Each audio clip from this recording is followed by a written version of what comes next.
Ahoy, shipmates. I'm recording this on the Cape of Good Hope at the southernmost tip of Africa on New Year's Day.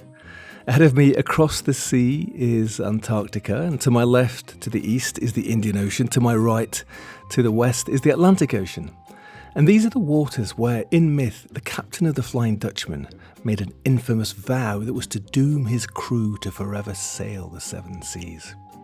And the sea, its myths, and the supernatural is the theme of this special nautical New Year's edition of the Bureau of Lost Culture, where we leave behind our usual waters to set sail into the past and a very unusual subculture, even counterculture you could say. Welcome, I'm Stephen. For most of human history, the sea has been both a road and a riddle. It promises fortune and freedom, but it also swallows ships whole. And in the 18th and 19th centuries, as Britain's empire spread across the globe, the sea became seen not just as a physical frontier, but as a psychic one too, a vast, perilous deep where faith, science, fear and fantasy collided. This is the story that the British cultural historian Karl Bell tells in The Perilous Deep, a supernatural history of the Atlantic, a wonderful study of sailors' lore, ghost ships, ghost stories, sea monsters, omens and uncanny maritime experiences. It's not just a history of battles or trade routes, but of dreams and terrors, of the sea as it existed in the minds of those who sailed upon it. So, climb aboard. Let's set sail. Welcome, Karl, to the Bureau of Lost Culture. Thanks very much, Stephen. Thanks for having me. Tell us a little bit about you and about your work. My previous research as a historian has been looking at the connection between environment and supernatural beliefs. Previously, most of my research has been focused on cities and kind of challenging the idea that when we started developing modern cities in the 19th century, we all became rational and we all dumped all of this kind of supposed supernatural ideas, showing that the urban itself generates a need for the supernatural as much as the rural.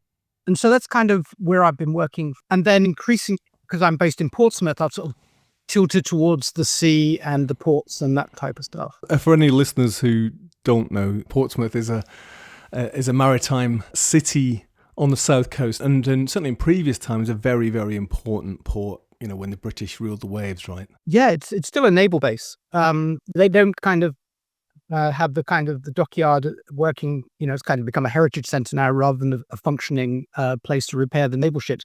But it is still essentially the home of the Royal Navy in the UK. You mentioned then, Karl, your previous work and about the urban and the supernatural. And of course, you've actually written about Spring-Heeled Jack, mythical, fabulous monster creature that haunted the streets of London, or allegedly did, right? Yeah, this kind of urban demon, kind of, if you like, sort of early Victorian urban legends. Everyone saw him, but it was never actually anybody. It was always a friend of a friend type thing in most cases. But yeah, this kind of fascinating figure that just grows right from the early years of the Victorian period and is continually cited right through to the end of the century, even into the early 20th century. Definitely a story for the Bureau at some point. So let's talk about The Perilous Deep. It's a supernatural history of the Atlantic, but it's within a particular window, and it is to do with the British mind, isn't it? I mean, I'm sure that a lot of the themes in the book are shared across the sort of maritime world and probably predate it and post-date it in history, but you did focus on this particular window of time and this culture, right? Yeah, that was a very deliberate choice. The 19th century in particular as a period in terms of technology of obviously from transitioning slowly from sail to steam, these two things coexisting alongside one another for a very long time, actually. That kind of prompts discussion at the time. This stuff is fading. As we move from sail to steam, then the technology itself kind of negates the reason for why people held these ideas. So kind of what I wanted to do is kind of explore what happens there. Do these things persist? Or as I kind of suggest in the book, in many cases they adapt. The technology gets updated, but the supernatural ideas, haunted ships, phantom ships, omens, all of this type of thing is very much updated and continues. And there's kind of an interesting question about why that is the case. Is the 19th century sort of rhetoric about technology conquering nature is clearly not the case when you have to spend lots of time at sea in a potentially very dangerous environment. It doesn't matter that much whether you're on a steamship or a sail ship. It is the time as well, I suppose, or it covers the time when Britain, when the empire, stretched from sunset to sunrise, and the British Navy was the sort of most powerful military force and sort of trading force in the world. When I'm guessing that in terms of the number of people, passengers, and the number of goods that were being traded and wars that were being fought, a lot of it was actually at sea, right? Yes. I mean, this is kind of, particularly when you're thinking about the transatlantic world, this is kind of the peak time when you've got European immigration to America. And so it's, increasingly you've got all these cultures mixing and sort of transitioning back and forth across the Atlantic. And they're carrying their stories, they're carrying their beliefs, they're carrying their gods. So it's kind of an interesting, very fertile area in which people are moving around, bringing their stories with them, encountering new stories, and it all gets kind of churned up into this interesting transatlantic maritime culture. All you've got to do is get out on the sea, as I'm sure you know, for a little bit and realize that it's still incredibly powerful, whatever our technologies are. It's a huge threatening thing. And that's, in a sense, the background to the book, isn't it? And seafaring is seafaring as well. It's this sea as this, almost like this being. That was the background to a lot of the myths, a lot of the beliefs, superstitions, you might call them. And the whole culture is that when you're actually out there, it's this elemental force, and it is mysterious, right? Yes. Our understanding of the sea really doesn't go much beyond the coast and a sort of perhaps a pleasant paddle at, the beach or something like that. You get beyond that. You get beyond where the sort of the land drops out from the horizon and you are surrounded purely by this vast expanse and unknown depths of water beneath you.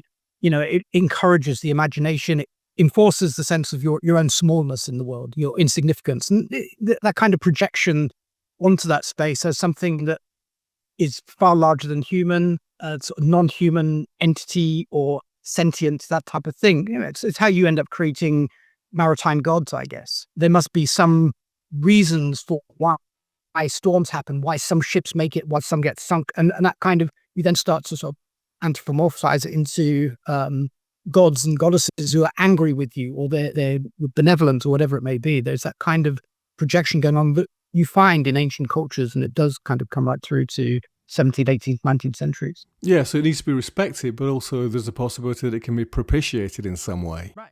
That the respect can turn into some sacrament or some sacred device or ritual, which can kind of like placate the elementals, can guide your way to safety. There's always, it seems, a strong sense, an awareness that although we can adapt and survive at sea, it's not our natural environment, obviously. And therefore, we're intruding into a space, a realm that isn't ours. And therefore, there has to be respect. There has to be perhaps gifts offered.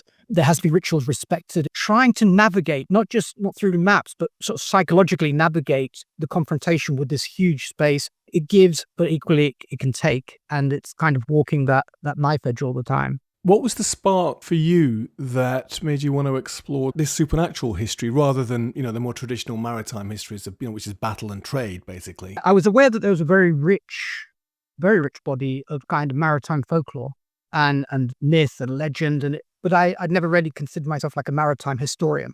But I was also aware that this hadn't really been looked at in a very developed way. There's obviously been sort of work on it, but it seemed that it was also a good time with issues of the environment coming, I think, to the forefront of our minds ever more, looking at how people have engaged with the environment in the past, but through the supernatural lens, through the imagination and to an element through fantasy, perhaps. Then I think that was a different but interesting perspective to take on. So for the sailors, for a sort of a typical sailor during this period, this perception of the ocean as a sort of conscious being, did it shape their sort of everyday life and psychology? Yeah, there is this culture aboard ship and before people get aboard ship of ritual and omen and observing the natural world for signs of what may be coming. And in most cases, it boils down to, is it going to lead to a thunderstorm? Is there going to be a shipwreck? Am I going to drown? That was the underlying fear, that ships, however sturdy they may be, can be torn apart on rocks by the sea, can be broken. And when you're in the middle of the Atlantic, you're stuck. There is that kind of anxiety. And this is the way in which the various rituals and omens and practices and observances, all of those are ways of trying to hope that you have some influence over that environment, that you can nudge things so that your luck holds, that you can avoid bad luck. And that's kind of what it's coming down to. It seems to be there's no rhyme or reason as to who sinks, who lives. That kind of seems very deeply grounded in people's psyche, if you're a seafarer. There may be some sense of fortune telling about, say, the time to leave port, or not, to predict whether there's some catastrophic storm coming. The book's full of these things, and they're actually fascinating. There's one particular one which is fascinating to me because I've got a personal connection with it. It tells about the call, which is Cauls, and what that was and what that meant to sailors at the time. The coil is very much like a piece of, sort of sympathetic magic, if you like. The coil is the membrane that a baby sort of grows in when it's in the womb, and it normally sort of breaks just before the birth. And it's supposed to be very good luck if a baby is born with the coil intact. And these membranes were then taken and sort of dried and sold onto sailors, because the thinking was if they protected a baby in the womb, then they would protect a sailor from drowning if they're in the water. And so there's, in the 19th century, newspapers are advertising these things for considerable sums in many cases. Sometimes people are known to have them sort of sewn into their clothing. So this idea that you'd never be without it, therefore you would never drown. And these can be passed on. There's not always a logic to it as to whether it's yours, whether it should be allowed to dry out or not. But that essential magic token, a totem perhaps, that would protect you, it gave you a sense of perhaps comfort. It gave those who had perhaps given it to you ashore also a sense that you were protected magically through having a coal in your possession. My mum told me that her granny, or possibly her great-granny, which would be my great-great-granny, they had a coal, I presume from one of the children that she gave birth to, and they kept it between the pages of the family Bible. Right. Obviously her granny must have told her about it, but the strange thing is that every now and again there'd be a knock on the door and it would be a sailor. Sailors would come to ask if they could buy it. They didn't sell it, and I don't know much more about the story apart from that, but I heard this story when I was a kid and it seemed quite creepy, When was this? I guess that would be, if it was my mum's great-granny, I guess it would have been, end of the 19th or something. It was quite late on, I think, I don't know what happened to it. The Bible's still there, but it's not there anymore. It must have been known in the neighbourhood, or somehow known that they had this thing. Because a sailor would show up every now and again trying to persuade them to sell it. When you look at how much it kind of converts to, I think in sort of modern day in money, it's perhaps several hundred, possibly even thousand sort of pounds for this, which is no small amount of money to pay on something that it's getting to this idea of, is this just a kind of an old tradition that's left over, or is there genuine belief here? And if you're going to make that sort of investment, it suggests that perhaps there is some kind of genuine belief behind it.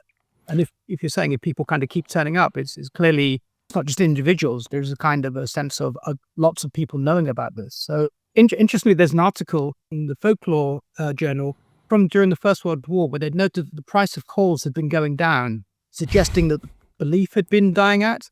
And then once you get the development of submarine warfare in the First World War, the price start going up because suddenly people are looking for anything, magical or not, to improve their chances again. Yeah, that's just one of the things which you talk about. I was fascinated on the dark side again by this concept of the Jonah. Tell us about that. Yeah, the Jonah is the kind of the person who's identified as the reason why things are going wrong on a ship. So essentially, they're a scapegoat. If there's accidents on board ship, if there's kind of a prolonged period of really bad weather, the crew are all kind of stuck on this vessel, all feeling anxious, start to look at one another and kind of working out, well, whose fault is it? Who's causing this? And obviously, as we know with scapegoats, it becomes a nice, simple explanation for things as well. You don't have to worry about lots of different complex sort of causes. You can just blame it on one person. If we can do something about that one person, perhaps we can solve the problem. This is a dangerous situation to be in if those fingers start to point to you in the middle of the Atlantic, far away from anyone else apart from your kind of the rest of the crew. I would imagine you could feel very, very isolated. Understatement. Yeah, I'm terrified for sure. You're very far away from sort of law and order. It's kind of the rule of the ship. There are accounts that, captains also believe this. It's not just able seamen, that captains, perhaps particularly if they'd worked their way up through the ranks, they were still believing the idea of Jonahs. You don't get anybody sort of being thrown overboard, but you do get them sort of being ostracized and having a very difficult time. And it's often associated with, well, perhaps they brought something on board, the taint of bad luck. And it's often, certainly in the earlier part of the 19th century, linked to their behavior ashore. So they seem to be particularly sort of sinful or immoral in some ways. And then they're bringing that on board a ship, and therefore everyone is sort of being punished as a result. Right, so you could be the unpopular one, or you could be the one who's slightly different in some way. That's sort of the kind of the slightly freakish person, or you could be the bad guy, right? And then you almost like automatically become a focus for people's suspicion, because we want to blame somebody, right? And it feels like a magical thing, doesn't it? If it's this totem or it's this person to do with them, it sort of somehow takes the responsibility off us. Kind of, it's like a lightning rod somehow, right? Yeah, and interestingly, it's often associated with prolonged bad weather. There is that kind of sense that if things seem to be going wrong, then obviously people start to connect things as well. So not only is the weather bad, but somebody slipped and had an accident, and these kind of things all get conflated into, right, there is something wrong. There is a force on board the ship that is generating bad luck, and therefore we need to get them off as soon as possible. You know, these beliefs, they might be dismissed at the time and certainly subsequently as superstition, but you talk about them more as a sort of pragmatic toolkit for managing these extremely tense situations. There's kind of the distinction to be made there between people sitting in their armchair back in London are writing about these things, and then how people out at sea are using them. And so I think there is this sort of sense of, well, you know, these are quaint superstitions, and that's the kind of sort of the educated commentators sort of viewpoint of this, quite dismissive, and very, very frequently in the 19th century trying to push it into the past. Whereas people at sea, I do see, you know, that is my kind of reading of a lot of this. It's about psychological crutches. It's about kind of finding ways of getting by and sharing these narratives and ideas that allow that. You know, it allows crews to kind of to connect because they've got this sort of similar body of maritime law. It's kind of a shared culture that they have. It always tilts towards this idea that the sea is greater than we can know. However able we are as mariners, we can never have complete control over it. And therefore, it kind of always tilts towards the realm of the supernatural. Yeah, you've got this extremely tight, tiny culture. You know, you've got all these bodies pressed into this, what's a fairly small space, right, on board, you know, living cheek by jowl for weeks, possibly months, in some very intense situations. You imagine it being psychologically like a tinderbox in some way, particularly like if the weather, the ocean, the sea seems to be turning against you. Right. And then on top of that, you've kind of got this very rigid discipline a lot of the time because you've got a few officers trying to kind of keep everyone else under control. So they kind of crank down with really harsh discipline. So all of that is very hard to actually vocalize that predominantly male environment. There's the issues about how do you speak about these things? How do you speak about your anxieties in a way that it doesn't make you look weak? Right. And so kind of talking about it in terms of ghost ships as a kind of a sort of a reminder of those who've gone before and died and your anxieties about all that type of thing. The supernatural sort of becomes a language through which you can talk about things. It doesn't necessarily take away from the idea that perhaps some people did generally believe in it. You know, I think we'd be in danger of reducing it too much if we just said, well, this is a coded language for they're scared at sea. But there is a lot of that behind this. Also, I mean, apart from the Jonah, I mean, you mentioned it then, it was a predominantly male environment, and women and, interestingly, priests or sort of ministers were sort of regarded as bad luck on board as well, right? Yeah, it seems their main association is with death. It wasn't anti-clerical as such. There's kind of interesting hints in the sort of the sources that because they are involved with burials, they've got this association with death. And anything that is tainted with death, sailors don't want it on board. They don't want to carry bodies on board. They don't want clergymen on board. There's then also the sort of theological issues of sort of particularly perhaps countries that believe sort of in an interactive devil, you know, in the world. They will target clergymen rather than sort of lay people. And the sailors are going to get caught in the crossfire. So right. Clergyman at sea, this is a perfect opportunity to kill him by sinking the ship, but it's everyone else on board that is kind of going to go down with them.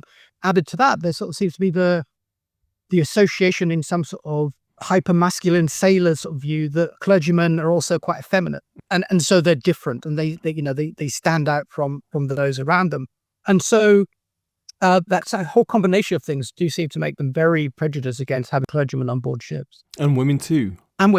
It's expected that women should launch ships, but then they shouldn't be on board. That's taken to be unlucky as well. For this, I could not find a decent explanation as to why this is the case. But they, you know, other than being a predominantly sort of male environment, this idea that perhaps there's very practical issues of a woman would be a distraction on board ship. Men may not have their minds on their work quite as much as they should do, and therefore you could have accidents, breakdown of discipline, those type of things. Yeah, rivalries. Right. The way it would disrupt those predominantly sort of homosocial relationships that exist on board a ship.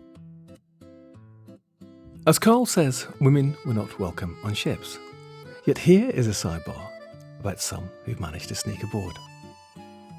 Mary Read and Anne Bonny lived during what has become known as the Golden Age of Piracy, a brief period in the early 18th century when the Caribbean was crowded with privateers turned outlaws, and the boundaries between war, crime and commerce were often blurred.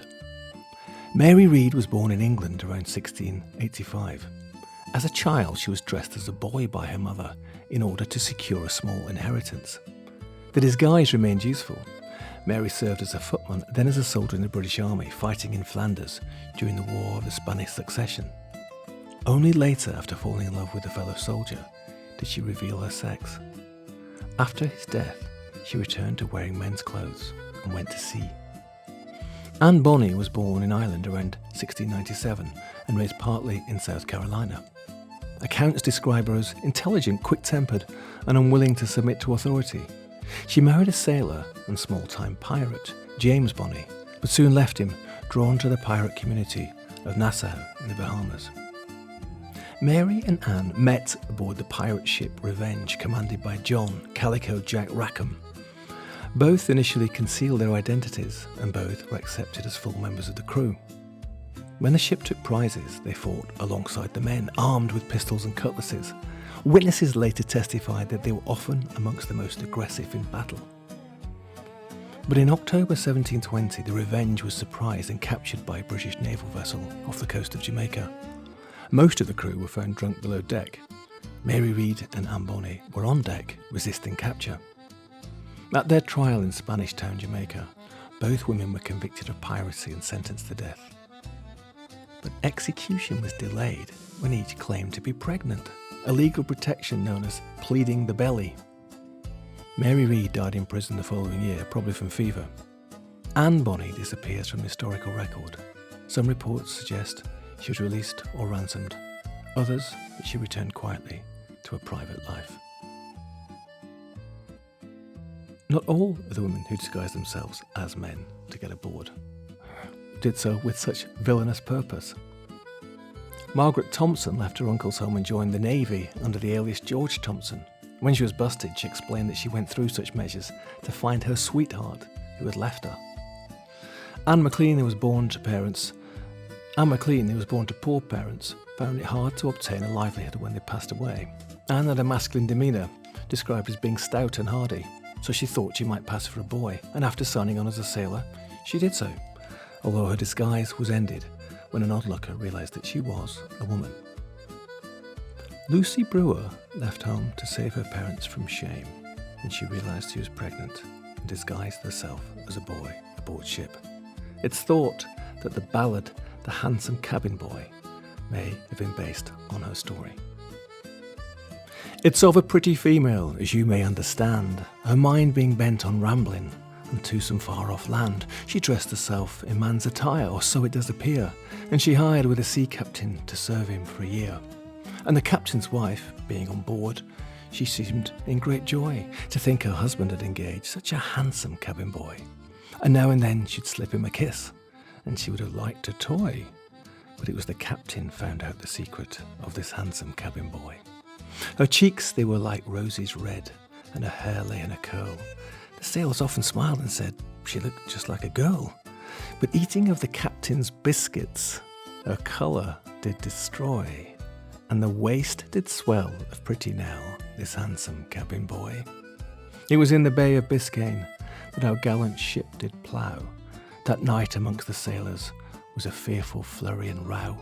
They tumbled up from the hammocks, and their sleep it did destroy, and they swore about the groaning coming from this handsome cabin boy. "Oh doctor, dear, oh doctor," the cabin boy did cry, "my time has come. I am undone, and surely I will die." Well, the doctor came a-running, and smiling at the fun, for to think a sailor lad should have a daughter or a son. Then the sailors, when they saw the joke, they all did stand and stare. This Born child belonged to none of them, they solemnly did swear. The captain's wife, she says to him, my dear, I wish you joy, for it's either you or me has betrayed this handsome cabin boy. And then each man took his tote of rum, and they drunk success to trade, and likewise to the cabin boy, who was neither man nor maid.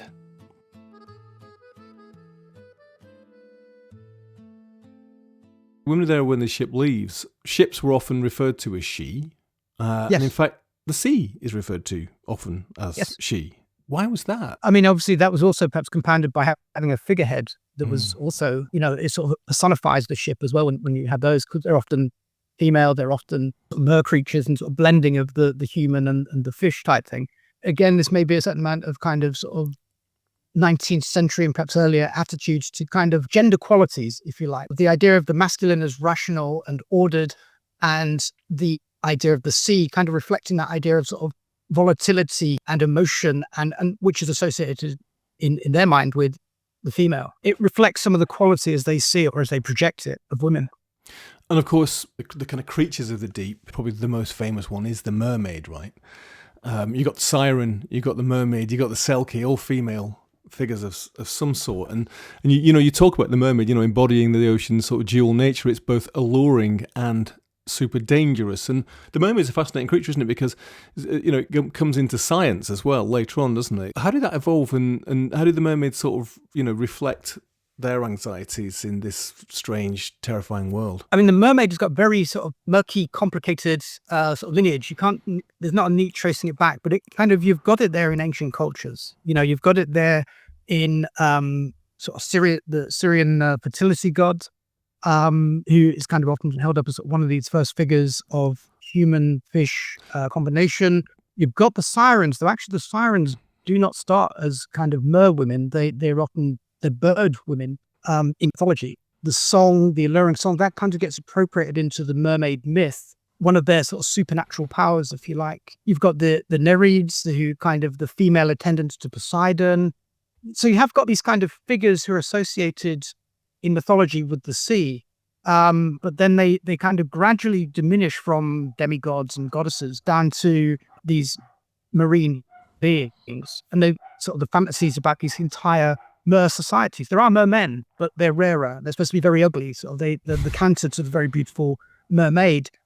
There are even a couple of stories of mer children, or so it's a story that seems perhaps to come from originally from sort of symbolism, something that's kind of perhaps trying to capture what would somebody who is kind of both human and got links to the sea, what would they look like naturally, symbolically? They would be part fish, and exactly how we get from there, perhaps via medieval bestiaries, where they kind of also sort of showing hybrid creatures, down through into the sort of, as you say, the 18th century, where they sort of say, well, let's start to scientifically question and explore whether there is any validity to this.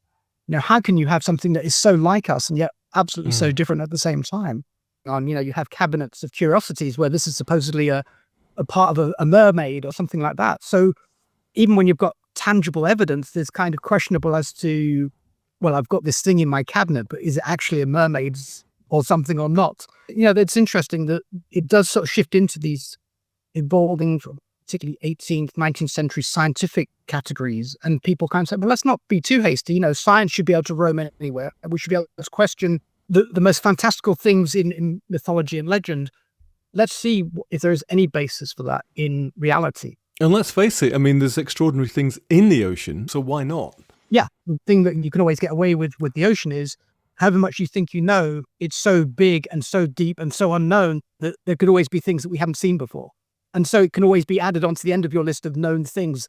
There's always that sort of, this goes beyond what we know, but there's the possibility that we just haven't seen more of these merfolk yet. The merfolk, are just one of them, aren't they? In this part of the world, the selkie, the seal woman, Yes. Woman on land, seal at sea, is a super strong myth. And of course, out on the spit here, when the seals gather, which they do, and they start sending out their call, it's quite eerie, and it has got this otherworldly, singing to it. So you can very easily imagine how that would tie into a belief about something supernatural going on there, right? But what about some of the other creatures, kraken, incredible monsters of the deep? It's kind of typically seen as like a Scandinavian monster, but there are also references to it in sort of Roman mythology as well. So it's a creature that is so large that no one's ever seen the whole thing. It's that type of thing. It essentially ends up it represents the ocean. And yet, by the 19th century, people are still talking about the kraken, but it's kind of being diminished, and it is being kind of almost shoehorned into sort of scientific categories. Back in the 18th century, it had Karl Bell, the kind of famous botanist, and I'm trying to put everything in boxes in terms of categories. He had mentioned the kraken as a possible creature, and yet then he sort of dropped it later, quietly sort of shuffled it out of the schema that he had created for it, because it's got these tentacles or horns, but no one's ever really seen it, so you don't know exactly what it looks like under the water. There are these legends around sort of Norway and Sweden of fishermen going out and sort of water levels changing because the kraken is rising, and that's when you have to row like mad to get out of the way.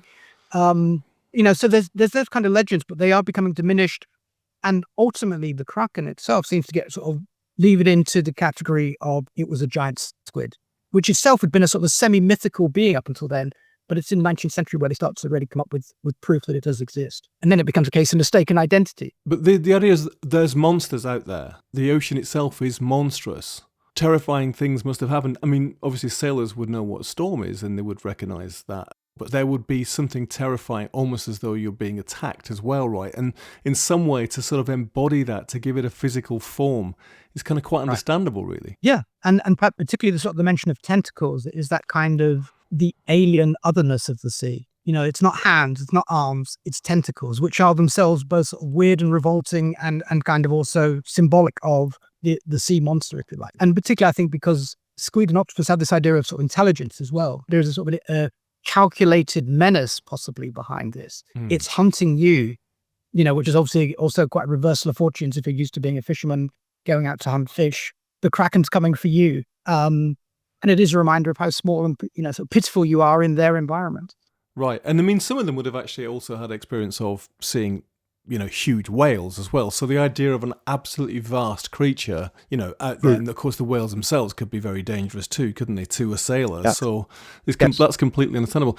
You mentioned it already, and of course one of the fascinating things is the ghost ship.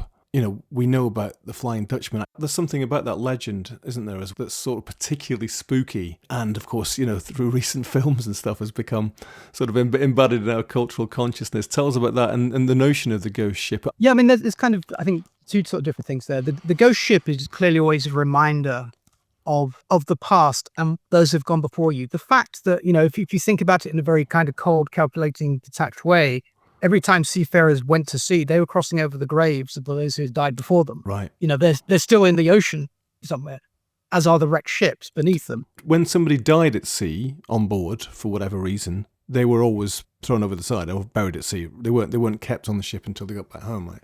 But again, for those reasons, they were normally buried at sea, particularly if it's a long sea journey. You have the idea of sort of weighting the body. Particularly, I think if you're on perhaps a military ship, you might have cannonballs which can sort of be tied to your legs. Even with that, there is always a sense that these were the restless dead. They were not settled. They were not fixed in the ground as you would be if you were buried on land. And therefore, that kind of restlessness of the sea, restlessness of the body in the sea, I mean, it creates these stories in particular of ghosts returning to shore. They make their way back and then they sort of turn up at the front door of their loved ones, which is sometimes a romantic thing. Sometimes it's kind of a sense of closure. Obviously, it could also be frightening because they tend to turn up and looking drowned as well.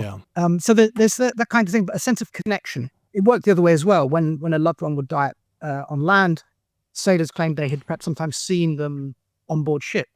So there is an emotional connection between those coastal communities and people ashore. And then ghost ships, particularly the Flying Dutchman, it's kind of very elaborated. It does seem to have began as sort of in terms of sort of folkloric legend, but it accrued all these different, perhaps the most famous things like Wagner's opera, so he kind of added his bit to it. Before that, you've got sort of Penny Bloods, this kind of cheaper fiction where they're elaborating upon the story. But it has got this strange biblical quality to it as well. This Captain Van der Decken, who's trying to get round the South African Cape, and he encounters this storm, and rather than stopping and just going into, we'll wait for it to pass, he kind of sets himself hell-bent on testing himself and his crew and the storm, to the point where the Holy Spirit is supposed to come down and materialize on board the ship and say, stop what you're doing. And even then he tries shooting it, which leads to him being wounded. And then he's sort of more or less damned from this point onwards to sail forever, never allowed to go to port, always hungry. It kind of echoes some of the stuff from Pirates of the Caribbean, but perhaps without the squid face. It is a super, super creepy thing. And also then that brings in the religious aspect as well. Not only does he find nature by sailing into the storm, but then he defies the Holy Spirit. And I suppose Christianity did play a part in this as well, didn't it? Where was the role of prayer and stuff for the sailors, to propitiate, not only the creatures of the deep, but in the ocean itself? Religion does play a part, and it also creates tensions between sailors as well. If they're from different countries and different religions, and again, they're often multinational crews, they're all thrown into a very tight space together. One of the things you can see the kind of the folkloric, legendary stuff doing is kind of sitting above that. It kind of takes away from people being too pious and too perhaps religious to sort of dampen that with the shared culture that they can talk about. There wouldn't have been that many situations when you would get such a multicultural mix as you would in port and on board, right? In this country, there'll be people from literally all over the world in the ports and actually on the ships, right? Bringing their own beliefs with them. Yeah. Again, I think this is part of the sort of the glue that binds these crews together. Because even then, the crews don't sail everywhere together. They come together for a particular voyage, perhaps. They go to where they're going, and then that'll be it. They then get another contract, go somewhere else. They have to keep reformulating themselves into crews. And so having something that sort of binds them together, this sort of the folklore of the sea, if you like, becomes a way in which they can talk to one another about the ocean with sort of a shared language that perhaps sits above some of those divisions. I mean, in terms of, say, the stories, the legends, the ghost stories, the Flying Dutchman, the Rime of the Ancient Mariner, their fears about, say, killing an albatross and birds carrying the souls of dead men, etc. Was there a storytelling tradition amongst sailors on board? Because you have to be entertained as well as working all the time. So what role did entertainment and these stories play in that, and in terms of bringing, these disparate cultures together as well? Yeah, I mean, there is certainly, storytelling is cheap. If you've got nothing else, if you're a good storyteller. Again, there's an example in the book of a young French boy who goes to sea, and he's a cabin boy, and cabin boys are often sort of targets of bullying because people would sort of punch down on the most junior member of the crew. And so one way which he adapts and survives, works his way into the crew, is to share his body of knowledge or his stories that he'd picked up from seafarers who his farm he'd grown up on. It allows you to sort of ingratiate yourself into sort of that crew. It can alter the pecking order. So even though there's kind of a strict hierarchy of ranks within a crew, the person who's actually got the stories, it can be a sign of your age and how much time you've spent at sea as well. It's a way of, again, talking about, well, I've seen things that you haven't seen, and talk about krakens and sea serpents and mermaids. There is the idea of people have got to keep themselves occupied as well. When they're not working, when there is that downtime, and when there's not many resources in terms of stuff on board, sharing stories is a way of entertaining one another, but also talking about the environment that you're working in at the same time. On the subject of stories, you talk about this concept of fake lore, and then this brings us onshore in a way, because part of the book is about the shore and the sea, right? That maritime folklore wasn't just created at sea. There were coastal communities, the families left behind, the people who owned the ships, the whole industry around the port as well. That also shaped the beliefs that the sailors sort of took with them on board, right? If you look at commentators' views of sailors' supernatural beliefs, they want to present it as something that kind of just festers on board a ship. It's something other, it's something remote, and it's created at sea. Whereas actually, if you look at it, there are huge numbers of connections between the coast and the land and the sea. A lot of this maritime lore is learnt ashore. It may be different if you were sort of a transatlantic sailor, but if you're a fishing community, you've grown up in that community. As you're a child and as you're growing up, you absorb all of this lore and rituals and routines and why you should do this, why you shouldn't do that. And then you take that to sea with you. So a lot of the prepping for this kind of magical supernatural thinking is often done within the coastal communities before you even set foot on a ship or on a boat. Here is a sidebar with some of the personal charms, beliefs, omens and taboos that sailors held to be valuable and to guarantee their safety aboard ship. First of all, personal charms and magical protections. Coins under the mast, a tradition dating back to at least Roman times, placing coins, often silver for its protective qualities against witchcraft, under a ship's mast was thought to bring good fortune, encourage wealth for commercial vessels, or ensure a good catch for fishing boats. The practice was so ingrained that it continued even into 20th century naval ships. Horseshoes on the mast. For general good luck and to ensure safety of the vessel, many sailors would nail a horseshoe to the mast or sternpost with the ends pointing upwards.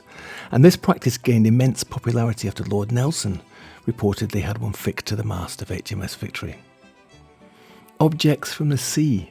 Sailors would often carry natural items like fish bones, coral or dried seahorses as personal protective charms, imbuing the objects from this dangerous environment with the power to protect them from it. And second, omens, reading the signs of the sea. Rats leaving the ship. This is one of the most enduring omens.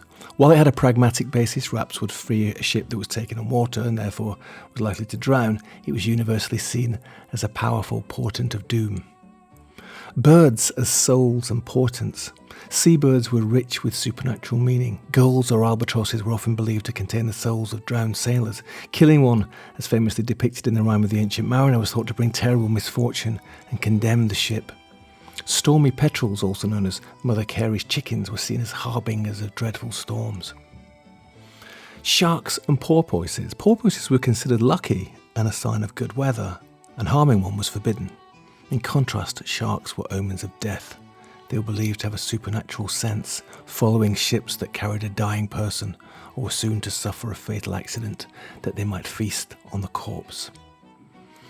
St. Elmo's fire, an electrical weather phenomenon which causes a glowing plasma to appear on the high points of a ship. It was interpreted in various ways. Some saw it as a good omen, a sign of a patron saint's protection.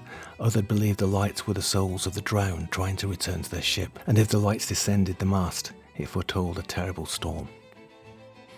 Misfortune was seen as a contagious force that had to be actively managed and contained. We've heard about the Jonah. But there are also unlucky days. Starting a voyage or launching a ship on a Friday was considered extremely unlucky, a belief tied to Friday being the day of Christ's execution. Other unlucky days included the 1st of April, April Fool's Day, and the 31st of December. That was yesterday. Forbidden words at sea, particularly amongst fishermen, certain words were taboo. Scottish fishermen would avoid saying minister, kirk, pig or salmon while at sea. They would use euphemisms instead, like calling a church a bellhouse for fear of jinxing the catch or inviting bad weather. And lastly, there was the peril of saving the drowning. In one of the most callous seeming beliefs, fishermen in Shetland and Cornwall believed one should not save a drowning man. They feared that cheating the sea of its victim would require it to take another life in recompense, often that of the rescuer himself. Also, of course, very anxious times for those left behind. You know, your father, your brother, your son, you know, your uncle has set off and, you know, he's making a living out there and hopefully going to bring some of it back. But is he going to bring himself back? That would be a perennial worry, wouldn't it? Because people wouldn't come back. No, that's right. I guess going along with that, your involvement in being responsible for that in some way. You know, have you encouraged your son to go to sea? If something then happens to them, how you live with that guilt as well, which again, I think feeds into some of those coastal ghost stories of returning. There's a terrifying image in the book, actually. It's by an artist called Thorvald Niss, and it's called The Drowned Man's Ghost Tries to Claim a New Victim for the Sea. It's from the late 19th century, and it's this terrifying image of a skeleton sort of dragging what looks like a sailor, trying to pull him back into the sea. And I guess that would be it, wouldn't it? This darkness and this fear, and also the hope, because obviously the hope is that, you know, you're going to come back with money, possibly with more. This terrifying mix of hope and fear all the time. There's kind of a shortish chapter in there about sort of enchanted lands, and that sort of becomes another part of sort of psychologically dealing with this, is rather than imagine them essentially just floating around somewhere in the water, this idea that, well, perhaps they've found this enchanted Eden. They're okay. I may never see them again, but they're safe and they're okay. And that sort of becomes a fantasy, rather than confronting the idea that they died, that they're living on some enchanted island, which they can perhaps never get away from, may not want to anymore, but at least they're alive. Yeah, that's a rather kind of beautiful myth, isn't it? This notion of these, you know, mythic lands out there. There's obviously Atlantis is the very famous one, but Yeah. there's High Briesel, is it? Which is off the west coast of Ireland. And people literally said that they'd seen it. Even there's some stories that people had actually been there, right? Yeah, it was on maps. It kept moving around on the maps, but it was on maps. And so that kind of gave it a little bit of, I guess, sort of credibility. There are these ideas of it appears every 7 years off the west coast of Ireland. Obviously, sort of rationalists always kind of say, well, it's just sea mist and fog and, it looked like land from a distance or something. So there's always those who want to dismiss it. But there are these attempts to kind of claim that people had visited it. I think they're largely disproven, but as with a lot of this stuff, the appeal is so great that people don't want to let it go. Yeah. And so even if you can say, well, perhaps it isn't real, I want to pretend it is, I want to imagine it is. High Brazil people are still talking about it into the late 19th century. It does seem to sort of fade by the time we get into the 20th, but there's certainly people claiming to have seen it. A green land, magical connotations. When a crew mysteriously found it, they light a fire, and it's apparently the fire is the thing that sort of breaks this magical spell that keeps it invisible. They come back with great wealth. There's sort of various stories of like the Enchanted Island. It seems to be like sort of those 1970s sort of Doug McBlure films. It's got this possibility of some wonderful land, if only we could get there. Yes. And then it's also got this other thing, which is more poignant, is that if your father, son, brother, husband has disappeared, this hope that they are out there somewhere, and happy and alive on some mystical land. Talk about fake lore, these tales invented by smugglers to keep people away from areas. It's kind of the basic plot of every sort of Scooby-Doo episode, isn't it? Really, it's but it is that type of thing. It's about trying to scare people away from things. So you do get these coastal stories, particularly in places like Cornwall, stories involving sort of mysterious lights on the beach, which they kind of claim to be the spirits of the dead looking for their bodies, may have washed up. Or there's one about the Lady of the Lantern, where she's looking for a child. She survived a shipwreck, her child was lost. And then after her death, she continues to look for this lost child on the beach with a lantern. And to see her was to kind of to be an ill omen. Something bad would happen to you if you saw her, so therefore stay away. It matches very nicely with the idea that there's also smuggling. This is where stuff's coming into the country. People working on, but you want to keep them away. There is people suspecting that sightings of a black shook, this sort of giant demonic phantom dog on the North Norfolk coast, was actually a pony that smugglers had dressed up to look horrible, give it a lantern with one single eye. Same thing, if you saw it, you're going to die soon, so stay away from these lanes where it's been seen recently. And yet these lanes are also supposed to be where the smugglers would sort of run kegs of alcohol. There is this idea of kind of deliberately faking these kind of supernatural stories. Obviously, there's the bigger question behind that of, it's very hard for us to get to the truth of any of these particular stories, but these seem to be sort of manufactured for a purpose. How effective that would have been or not, because the supernatural can scare people away, but equally it's very attractive. People are drawn to it. Right. How successfully that would have worked if you knew that there was a ghostly lady of the lantern walking around on the beach. Would that keep you away, or would that encourage you to actually go and look for her? It's not a clear-cut thing. The fake lore itself becomes folklore, doesn't it? Because then people tell stories about people faking it and then it turning on them in some way. And I mean, that leads us on to sort of more into the kind of, the cultural consequences of this world. I mean, you trace a line from these sailors' yarns and to the nautical horror. There's William Hope Hodgson, isn't there, an H.P. Lovecraft classic, with squid-like creatures and stuff. And they sort of took this supernatural dread of these aquatic creatures and sort of turned it into, what we call the weird, right? Yeah, there's kind of an updating going on there. There's a need to move away from the supernatural as it was understood, but to kind of keep the horror element to it. So they both kind of draw upon the unknown of the deep, and they're sort of projecting onto what could be in the deep in a way that tends to emphasize biology and science rather than William Hope Hodgson in particular. He's got this fascination, also at the same time revulsion, about sort of physical transformation at sea, the way in which that environment changes people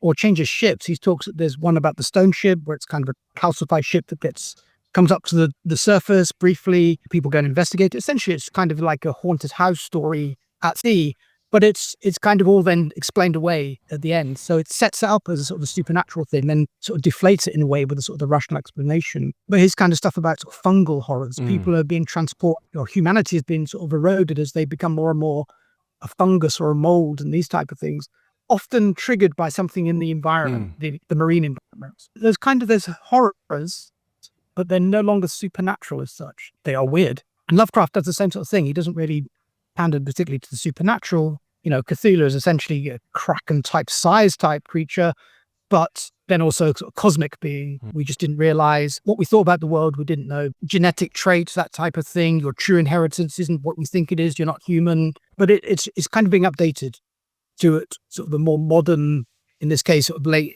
19th, early 20th century concerns or horrors. Right, and then of course, the many modern monster movies, Godzilla, The Abyss, The Meg, with the monster emerging from the deep. These films are a sort of continuation of the same fears and fascinations, aren't they, really? Oh, yeah. The ocean has really become a place for us, and perhaps it always has been with when you think about the Kraken and sea serpents. This is where we project stuff. If you don't know something, then you can imagine anything, if you like. There are no bounds on that. It's the giant creature that emerges, often sort of stomp around for a bit and then go back. It's kind of the wilderness reminding it it's there, and it will have a go at civilization. Normally New York is a sort of a symbol of Western civilization thing, or Tokyo, it's always sort of the urban confronted by the maritime.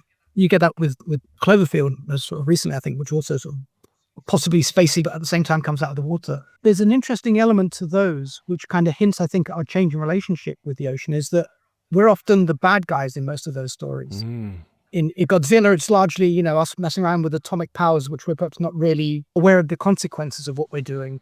With The Abyss, the aliens are sort of nice and sort of purpley shiny, like, it's all very close encounters type thing. Whereas it's the sort of the paranoid military SEAL team going down, they're the danger. A lot of this is starting to come back to, we should sort of question ourselves and what we're doing rather than aliens or monsters. They're not necessarily as monstrous as we think they are. We still live in a time when with tsunamis and floods where the ocean is impacting, catastrophically on land and on our urban conceits, right? And given, climate change and, the destructive impact that we're having on the ocean itself, these sort of reminders that actually it's much more powerful and its potential is much more destructive than we can kind of really get our head around, right? I mean, that's still the case, isn't it?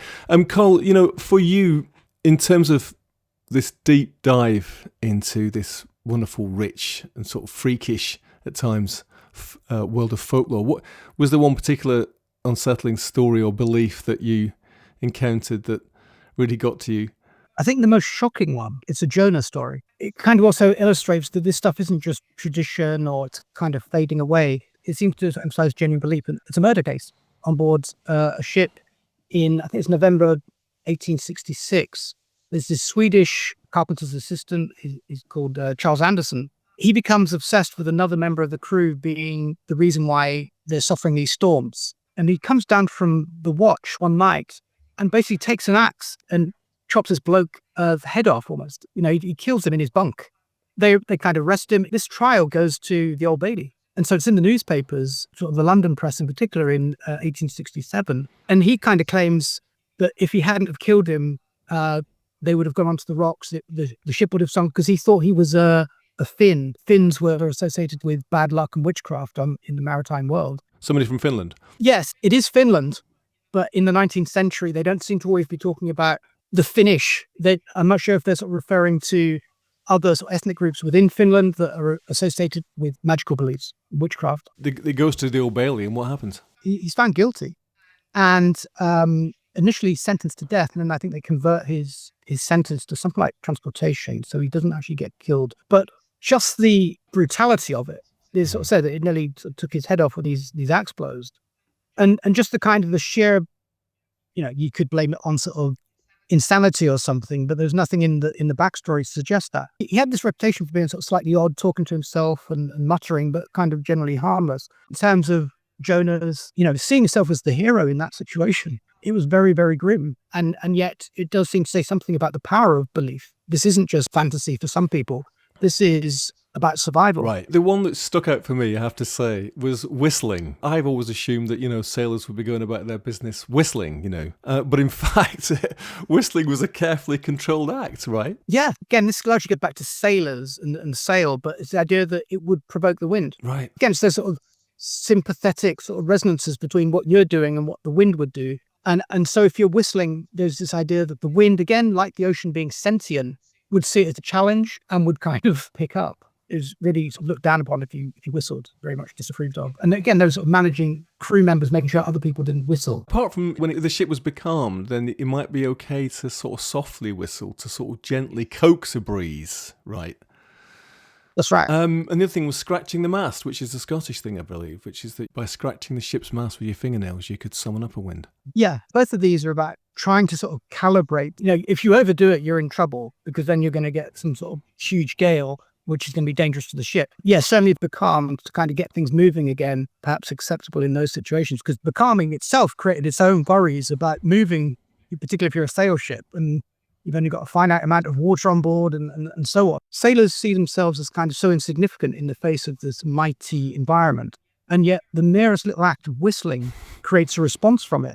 That also seems to sort of show that you've got an incredible amount of influence over what's going on around you. We want to feel that, don't we? We still want to feel that we can do things which make a difference in the face of danger, particularly when it comes to survival. Yes. Echoes into the 20th century and even into the 70s with the Bermuda Triangle. I don't know if that's still a thing, this notion that there's this patch of sort of sea where there's been this extraordinary number of disappearing ships. I mean, is that still a live myth? Only compared to the 70s, you don't hear so much about it. I think the US Coast Guard have really pushed hard on the statistics to show that there's some dangerous waters, but I don't think it's any necessarily more dangerous than other sort of dangerous waters. There's not an exceptional amount of, ships lost or planes disappearing. They are still going on in that region. There are still sort of planes that have gone down in that area, I think as late as sort of 2017, 18. But I don't know if people are any longer sort of associating them with trans-dimensional portals or Atlantean laser weapons or whatever it was at one point. Shame. Karl, finally, has anybody ever solved the mystery of the Mary Celeste? The Mary Celeste, when you start to sort of look around it, it seems to be a bit like sort of Jack the Ripper. So like people don't want to solve the mystery. They like the mystery to remain intact. There's kind of stuff that suggests that it was just a tragic accident. One of the lifeboats was missing. This idea that everything was set out. Apparently a lot of that comes from a later Arthur Conan Doyle story, which is based on the Mary Celeste story. But I know it's in the newspapers, but there's not actually that much sort of supernatural speculation till later. And then a little bit like the Bermuda Triangle, it sort of retrospectively gets picked up as part of a sort of a new age, paranormal, were they abducted type idea. There was even suspicions of the people who had sort of salvaged it had kind of been involved, a bunch of ne'er-do-wells or whatever. The actual supernatural element, or even the idea that perhaps they'd been attacked by some giant squid or something. There wasn't really much to support these many theories that have grown up around We it. still, as you say, want to believe, don't we? And in some ways, when it comes to the ocean, Yes. maybe that's quite wise. I suppose the final thing for me is that the ocean itself, in psychological terms, has become associated with the unconscious. The psychological unconscious in Jungian terms, where monsters lie, you could also sort of say there's beautiful sea creatures as well. But it is this analogue, isn't it, for our own unknown and uncontrollable urges, passions, forces that, to this day we have got very limited control over. Yeah. Those resonances between the sort of the psychological urges and the ocean itself as tides and currents and the darkness underneath, it does speak to those analogies. Given a lot of the things we've been talking about here, that you can see it isn't just a body of water. It does speak very much to the mind, our imagination, particularly, I think, as we've said, so it's the unknown, volatile nature of it. All of that creates a sense of trying to search for explanation and understanding and ideally some sort of agency where you can navigate your way through all of them. So it remains the Perilous Deep. Karl, thanks very much for coming to the Bureau of Lost Culture. You're very welcome. Thank you. Thanks to Karl. I'll put a link to The Perilous Deep, A Supernatural History of the Atlantic, in the show notes. It's full of wonderful, strange folklore and stories, as you can imagine.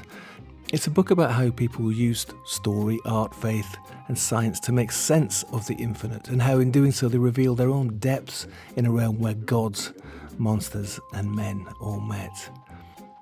I was really fascinated by this maritime micro counterculture. Sailors from around the world living cheek by jowl, sometimes for months in this relatively small world. Francis Drake's ship, the Golden Hind, is moored near where I live in London. It shows how small these ships were. It must have been a psychological pressure cooker to live on one, quite terrifying as well if you're out on the ocean in a terrible storm. I hope you enjoyed this episode. I wish you well for 2026 if you're sailing any kind of turbulent seas yourself, and for some peace from the storms that beset this sad old world. Thanks for listening. Let's keep listening. You can find all our stories at bureauoflostculture.com. I will see you down the road, around the bend, and over the horizon for more tales from the other side.